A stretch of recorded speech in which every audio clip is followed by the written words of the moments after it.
Hi Aquarius, welcome to Higher Source Tarot for your June 2020 Is It in the Cards Tarot reading. So this is for all Aquarius, Sun, Moon, Rising, and Venus. And I want to thank all of you for your warm comments and well wishes, and also too for liking, subscribing to the channel. I'm loving doing these readings for you.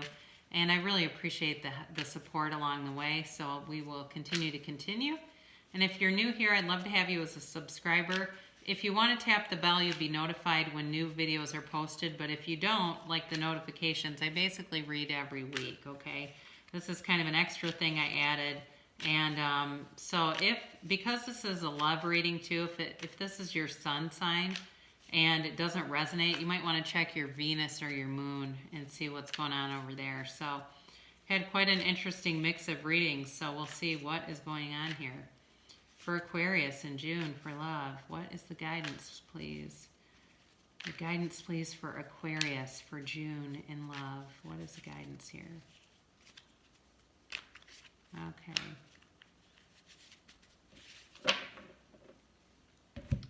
Let's see, what is going on here for Aquarius? We'll do 3 cards for you, 3 cards for them, and then 3 cards for the overall guidance. So you have the Star. I like that. You're in your power. You've got the Chariot, so we've got Aquarius and Cancer energy, and then the Fool. Wow. You've had a lot of good readings lately. They have the Hierophant. Whoops. I got 2 of them, but they were the right 2. The Hanged Man and the Tower. So all 6 major arcana here. This is a big deal. Your guidance here, you've got the 6 of Wands, the 4 of Wands, and then you've got the 5 of Cups here.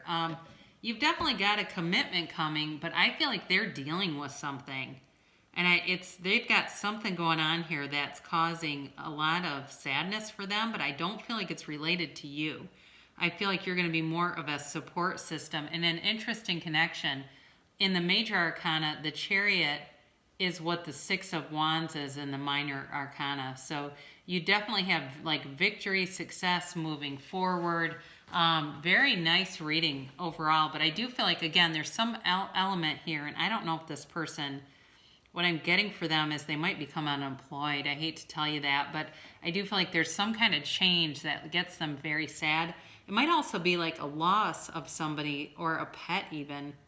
That might be it too, but let's talk about the cards, because I sometimes when I start getting that, I want to give it to you right when I get it so I don't lose it. But look, you've got it all here. I mean, you really are. You're the whole enchilada when you see these lined up. You've got the Star, and the Star comes, interestingly enough, in the tarot after the Tower. So it's very interesting that they have the Tower and you have the Star, because the Star comes after a crisis. The Star is all about renewal, healing, rejuvenation, and she's completely free, okay? She's completely free, and there's a lot of emotional energy around her, but there's, like I said, there's happiness, there's success, there's real freedom when you see this card. So I feel like you are definitely in more of a stable place than probably they are in terms of whatever is going on here over there. You've also got, too, you've got the Chariot, so this is Cancer energy, and this is always about victory and success. However, it's kind of about controlling your environment with the personality or the ego level. It's not like a very spiritually mastered card. It really is. I feel like they're going to have some kind of crisis, and you're very helpful to them. Even if it's a new relationship, it will be a turning point. I feel like it's a milestone in the relationship, whatever this is that comes in. Whether it is that they become unemployed or they have a loss, but they're definitely going to suffer some kind of a loss. You want to take a leap of faith. There's a purity in this love. There's a real heart-to-heart connection. It is true love. It really is. There is it's a soulmate connection. It's meant to be, really it is. And it's with this Fool card too, he's got unlimited potential. There is unlimited potential. I definitely feel this is a life partner. There certainly could be a marriage coming. You've got it indicated a couple of times here. So if you're in, possibly for some of you, if you're already married, that makes sense. But I definitely feel like you have somebody that's coming in that's going to be marriage material, and they are going to be looking for a commitment. And that might be part of the devastating part of this. It's like they've got the Hierophant, right? So this is all a 5, but it's all about the Hierophant in the tarot is presides over spirituality, but also like spiritual ceremonies. Okay, so he's got these 2 at the altar here. And it's a, marriage. This is definitely a marriage card. It is also a time, though, where the Hierophant, interestingly enough, that the Hierophant has the Fool kind of next to him, because the Hierophant holds up his hand to the Fool to tell the Fool to be still and know. So for somebody here, you've got this energy coming in where I feel like this person's going to need some soothing. They're having, with this Hanged Man in the Tower here, they're having something that really changes their perspective on life. And it certainly could have been COVID-19. It may have really wrecked their world and changed their perspective about security, about their whole life map. And not in a bad way, but in a way of like, where am I really going? What do I really want here? And some of you, this person may have been kind of just going along status quo, and something very unexpected happened, and it really shifted their life force. It was an energetic shift. But when the Tower shows up, the Tower is here to bring in new. The Tower is here to bring in something better. The universe is bringing in something better.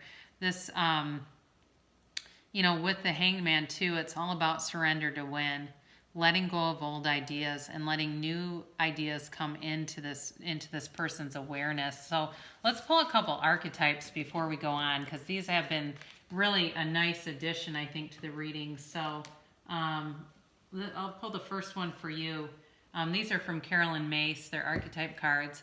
You've got the Femme Fatale. Now, in these cards, in the tarot, even though female and male are represented on the pictures, they're really genderless. And I would say the same thing for this. So if you're a man watching, you don't necessarily get too hung up on that. The light attributes highlights the erotic energy of the feminine side, opens your heart when your dependency is rejected. The shadow attributes are inappropriate use of sensuality, attachment to money, and to power. So my guidance with that would be, because you have the Chariot here too, which is a very powerful energy, just being careful that you don't get overwhelmed by taking on too much with this, especially if this person, like I said, they experience some kind of upheaval and loss, that you don't start living in it with them or feeling like you're completely responsible. Now, they have the Thief. The light attribute is that it sheds light on the potential wealth within you that can never be stolen.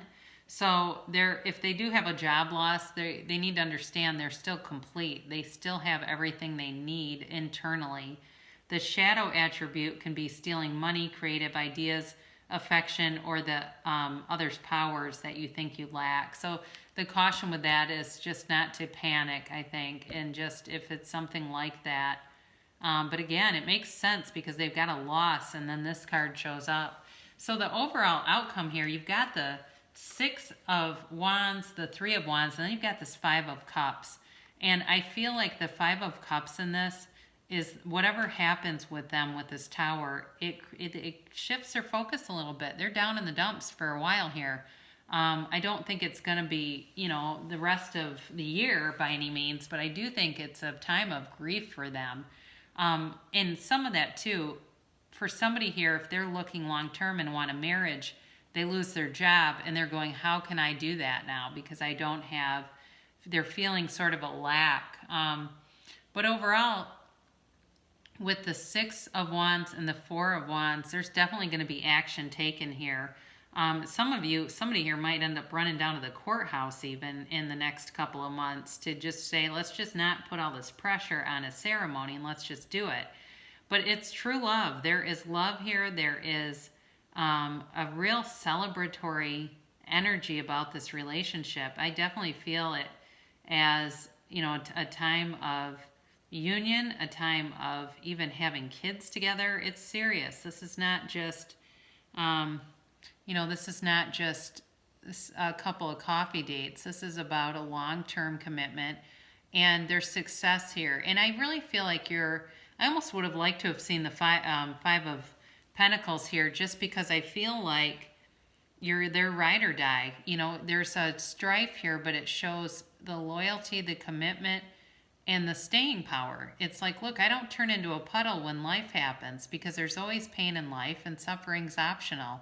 So when we can do that and show each other that there's a way out, there's a way through to the other side, that's when we strengthen relationships.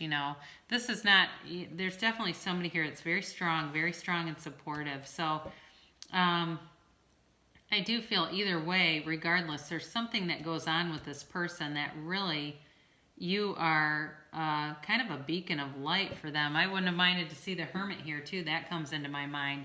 So this is an oracle card for attracting more love into your life. Actions speak loudly. Express your love through actions. And that really, I feel like that really just encapsulates the whole reading, that there's some support here that goes on that really takes this to the next level. So you definitely, is it in the cards? Yes. There's definitely a commitment here. There is a long-term love commitment coming through. So I love you so much, Aquarius, and I'll be back again soon.